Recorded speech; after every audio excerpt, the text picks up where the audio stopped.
E aí, galera, esse vídeo é um corte de um vídeo que está completinho lá no canal do André Mício Queiroz. Se você quiser mais informação, vai lá no canal do André Mício lá, que tá tudo bonitinho lá. As informações estão na descrição desse vídeo. Agora vamos pro vídeo e até a próxima. Então vamos começar a introduzir essa era lampiônica, como o senhor chama aí, né? Como surgiu, de onde nasceu, de onde veio, Lampião. Virgulino Ferreira da Silva, né? Virgulino Ferreira da Silva nasceu, como eu te falei, na antiga Vila Bela, que é a atual cidade de Serra Talhada, no Pajeú pernambucano, né? Em um sítio, uma fazenda, denominada Passagem das Pedras, certo? No ano de 1898, certo? Como consta do seu batismo. Para começar as polêmicas, já começa por aí. Já começa a controvérsia por aí. Né? Já começa por aí a controvérsia. Ele tem 3 datas de nascimento. 3. Tem a do registro, tem a do batismo e tem uma outra lá que dizem, que eu não sei por que fala. Certo? Mas, para não perdermos muito tempo com isso aí... Mas pode esmiuçar aí. A do registro é uma questão complexa, porque no sertão, antigamente, a primeira coisa que se fazia quando a criança nascia era procurar batizar, né? Batizar, que era o medo, era a criança morrer pagã, né? Morrer pagã, e aí era problema. Então, antes de qualquer coisa, se fazia o batismo.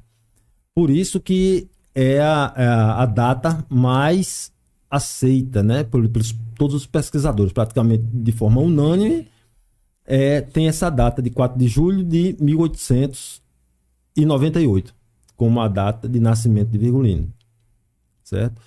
Ele nasce numa família de classe, eu diria classe média, se fosse fazer um comparativo com hoje, né? Então ele não era de uma família muito pobre, miserável. Muito pobre, miserável, não. Por que ele não era? O pai dele, o senhor José Ferreira, tinha animais, certo? Tinha uma tropa de burros, tinha criações que o sertanejo chama bode, cabra, ovelha, galinha, tudo isso é criação. E para os padrões da época, certo? A pessoa que tinha esse patrimônio aí não poderia ser miserável, porque no sertão daquela época, o miserável ele não tinha nada. Ele não tinha absolutamente nada. Era uma casa de taipa, certo? Muitas vezes coberta com palha, e plantava para comer. Vivia só ali, aquela agricultura de subsistência, que ele plantava para se alimentar. Só isso. Não tinha absolutamente mais nada. Esse sim era o pobre. Era, podemos dizer até que a grande parte da população.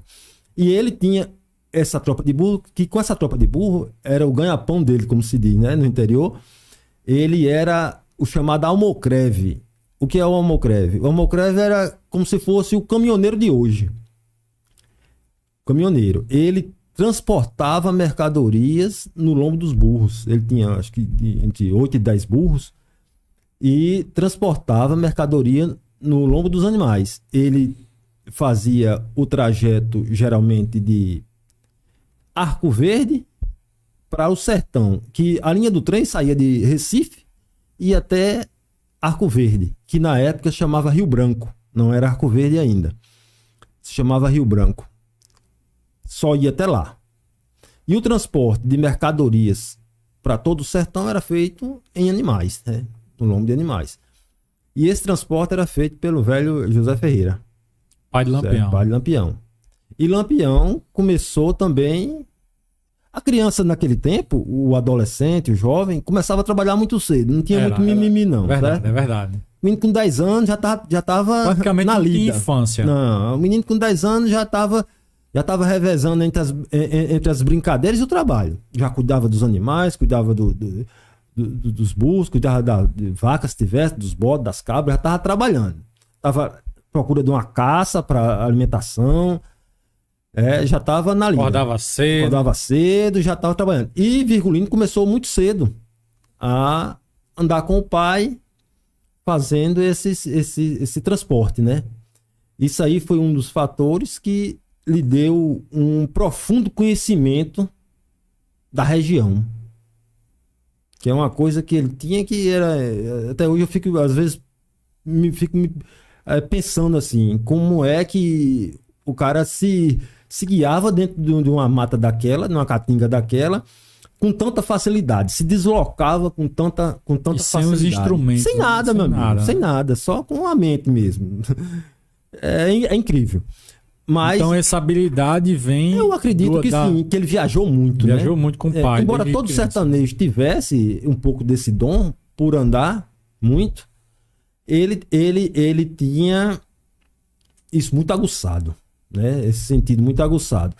E ele tanto fazia esse transporte de Arco Verde para o Serra Talhada, para o sertão ali, para aquela cidade vizinha, como depois ele começou a levar peles de animais, principalmente bode, cabra, para Delmiro Gouveia, que na época se chamava Pedra de Delmiro, ainda não era Delmiro Gouveia, onde o Delmiro Gouveia tinha uma indústria de beneficiamento de peles, né?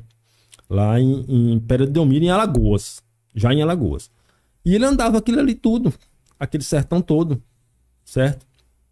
Isso aí ele só aumentou o conhecimento dele de toda a região, né?